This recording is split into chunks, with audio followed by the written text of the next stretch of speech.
Man is born free.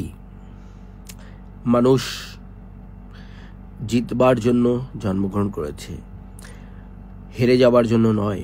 পরাজয় মানুষের জন্য নয়। একমাত্র মৃত্যু আসতে পারে, কিন্তু পরাজয় মানুষের জন্য নয়।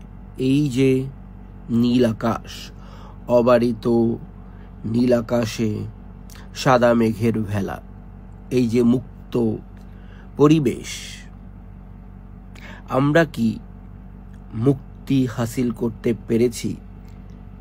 আমি আমাদের অর্থনৈতিক জীবনের প্রেক্ষাপটে কথা বলছি, কারণ সকল মুক্তির প্রধান মুক্তি অর্থনৈতিক মুক্তি। আমরা কি এই সাদা মেঘের ভেলার মতো উড়ে চলতে পারি অবারিত আকাশে? কি আমরা পারি ছুটে চলতে যেখানে মন চায়, দু চোখ যায় চলে যেতে? পারি না। অনেক প্রতিকূলতা আমাদের জেঁকে ধরে।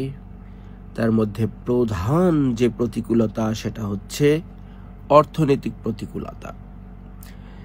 আমাদের দেশের ছেলেরা কর্মক্ষম, তারা সারা পৃথিবীতে ছড়িয়ে পড়বে, ব্যবসা করবে, চাকরি করবে, কিন্তু পারছে না। ভিসা নামক যে অনুমোদন, সেটার জন্য এই মুক্ত আকাশে তারা উড়াল দিতে পারছে না। আমাদের পাসপোর্টের যে ভ্যালুয়েশন, তার প্রেক্ষাপটে আমাদের ছেলেদের মেয়েদের পৃথিবীর বিভিন্ন দেশে, বিশেষত উন্নত দেশে ভিসা পেতে সমস্যা হচ্ছে। এমনকি আমরা অনেক ভিডিও ব্লগিংয়ে দেখেছি, ইভেন অপেক্ষাকৃত আমাদের চাইতে কম বিত্তবান দেশগুলি বা আফ্রিকান দেশগুলির কথা যদি বলি, সেখানেও আমাদের ছেলেদের, আমাদের লোকদের অনেক কষ্টের শিকার হতে হয়েছে। কেন? কেন এই রেপুটেশনের কমি? কেন ঘাটতি? কেন?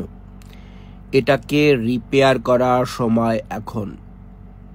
আমরা দেশের মধ্যে অনেক কিছু হতে পারি, সেটা খুব বড় কিছু নয়। সবচেয়ে বড় যে জিনিসটা আমরা পাবো, সেক্ষেত্রে জাতীয় একটি পরিচয়। আমি দেশে জাতীয়ভাবে অনেক বড় কিছু হলাম, বাট আজকের এই যুগ বিশ্বায়নের যুগ, আজকের এই প্রযুক্তির যুগ আপনাকে শুধু একটি জেলা, ডিভিশন, দেশে সীমাবদ্ধ রাখতে পারে না। আপনার রেপুটেশন সারা পৃথিবীতে ছড়িয়ে পড়া চাই। কিন্তু প্রশ্ন আবার ওই একটাই, কিভাবে আমরা মুক্তি হাসিল করব অর্থনৈতিক?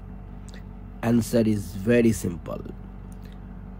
বিজনেস, নকরি পেশা will give you something, but job এর চাইতে চাকরি করলে that will give you everything. So বাণিজ্যে বসতি লক্ষ্মী। আরেকটি ভিডিও